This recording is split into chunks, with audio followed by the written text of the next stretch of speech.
Hello à tous, aujourd'hui je vous embarque avec moi dans une aventure un peu particulière. On va partir à la découverte d'une cabane abandonnée, totalement à l'inconnu. Je n'ai absolument rien planifié à part le tracé GPS. L'objectif est de te laisser un maximum de surprises, profiter de la nature, essayer de capturer de belles images. Et puis vous allez voir, je sens que cette cabane va nous réserver quelques surprises.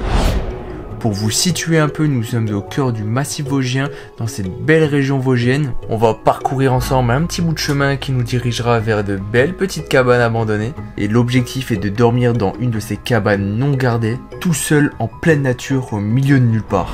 Je suis accompagné du petit chien qui est en train de se faire plaisir. Ça va faire un grand bien d'être en pleine nature. En plus je le sens là dans l'atmosphère que je vais être tout seul.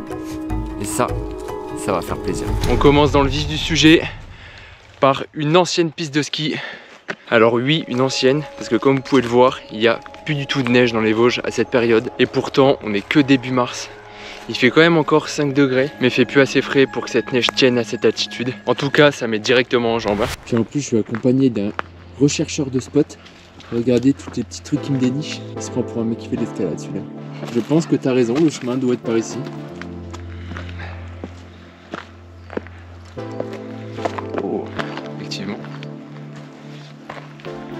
Allez, on va lâcher un petit cri histoire de bien commencer l'aventure.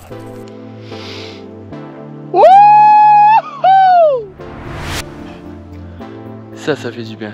Regardez sur quoi je viens de tomber. C'est les sortes de petites constructions en béton. Je ne sais pas du tout ce que c'est. On dirait une sorte de bunker.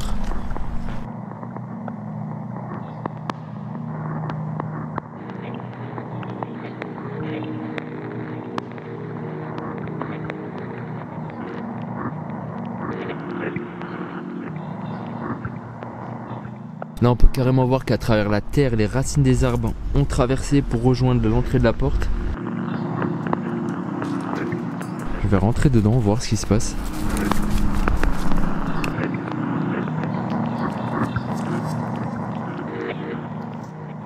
Quelque chose me dit que ça a dû servir pour la guerre vu comment c'est camouflé derrière.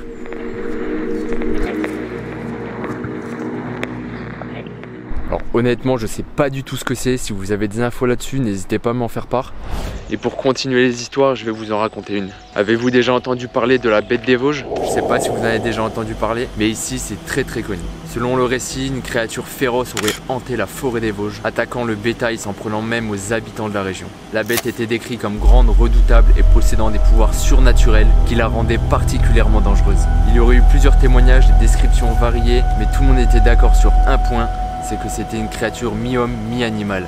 Plusieurs battues ont été mises en place pour essayer de capturer et tuer cette bête. Cependant, la bête vosgienne aurait réussi à échapper aux chasseurs. Et à ce jour, la véritable nature de la bête des Vosges reste un mystère. Certains considèrent cette histoire comme une pure légende et d'autres y croient dur comme fer. La légende de la bête des Vosges perdure en tant que récit fascinant et fait partie de la richesse des histoires populaires de la région. Alors peut-être que je vais la croiser, qui sait? On continue d'avancer dans le plus grand des calmes. Je prends mon temps tranquillement, j'ai pas envie de me crever. Et le Titi devant il avance. Je fais même plus gaffe à lui à force en randonnée. Tellement qu'il a l'habitude, il est adorable.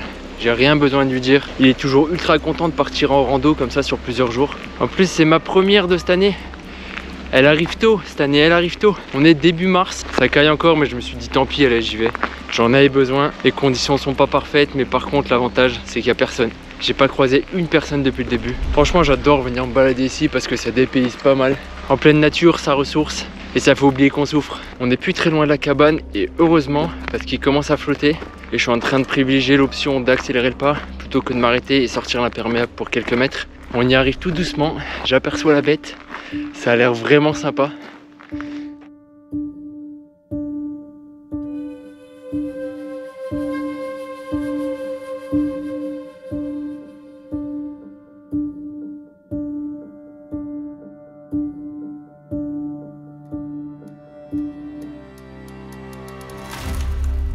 C'est incroyable.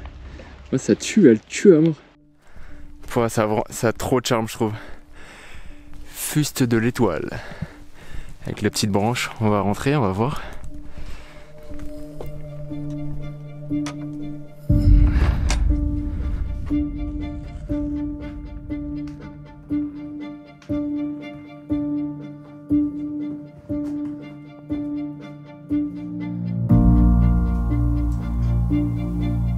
Le petit poêle à bois, on va se faire une petite cheminée ce soir.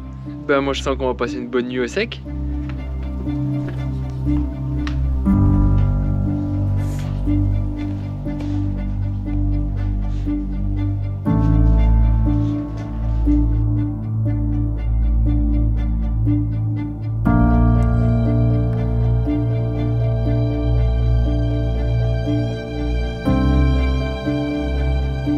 Franchement, il y a tout ce qu'il faut. Il y a même des fenêtres qui sont fonctionnelles. Je pense qu'on n'aura pas besoin de les ouvrir ce soir. On va dormir là, en hauteur, sur la petite planche, à côté de la cheminée. D'ailleurs, je vais aller récupérer un peu de bois, histoire de déjà la mettre en route.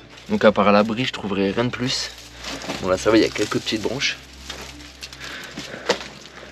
Ça va faire le taf, je pense.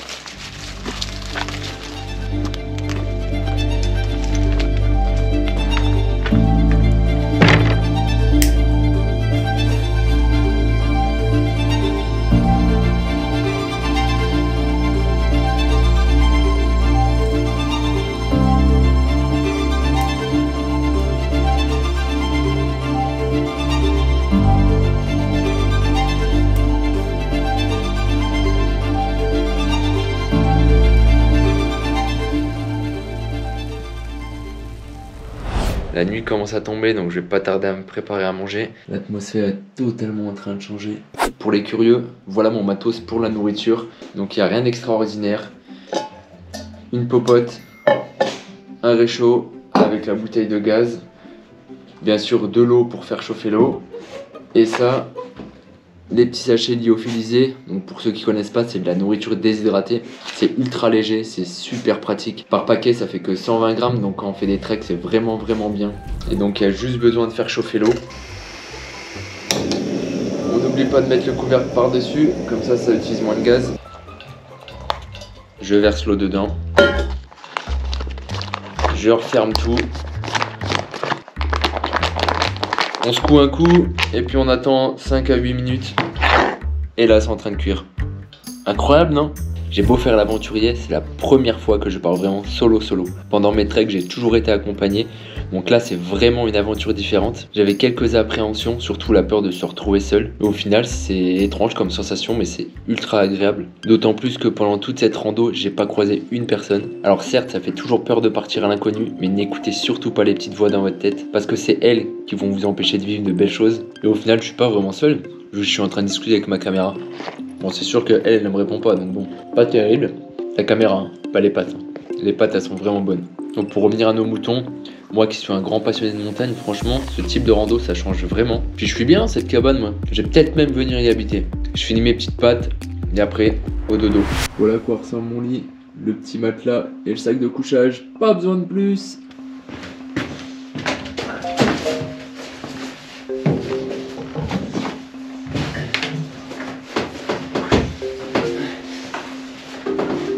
Et ben on est déjà installé, hein. Il n'y a plus qu'à faire dodo maintenant. J'espère qu'on va passer une bonne nuit et qu'on va pas être réveillé par la bête des Vosges. Allez sur ce bonne nuit, demain réveille très tôt. Bon les gars, c'est parti. Je quitte cette petite maisonnette. Il est 5h45 du matin. J'avais mis le réveil à 5h.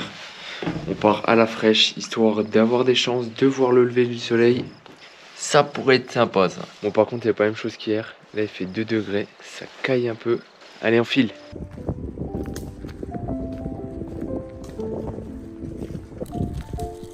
Bon, et puis comme je vous disais avant, le chien il est toujours content, peu importe l'heure, peu importe le temps. Regardez-moi-le comme il s'éclate et comme il est heureux. Et juste de le voir heureux, ça me fait vraiment plaisir.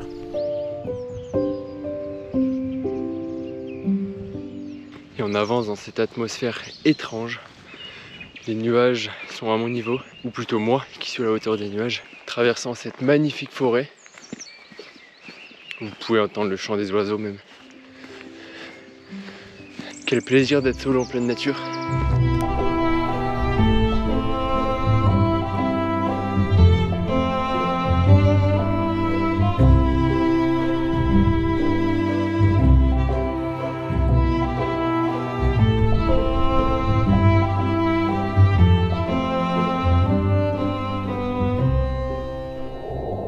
C'est sur ce magnifique paysage que je conclue la vidéo. En tout cas, j'espère qu'elle vous aura plu. Moi perso, j'ai adoré. Surtout la petite cabane, ça changeait de tout ce que j'ai l'habitude de faire. J'ai trouvé ça vraiment beau, avec son petit côté mystérieux, atypique, comme ça en pleine forêt. J'ai pu un peu recharger les batteries dans la nature. Bon, quand je parle des batteries, c'est les batteries mentales, parce que physiquement, les randos, on sait toujours comment c'est, hein. N'hésitez surtout pas à me faire un retour dans les commentaires. Sur ce, moi je profite une dernière fois de la vue. La bise.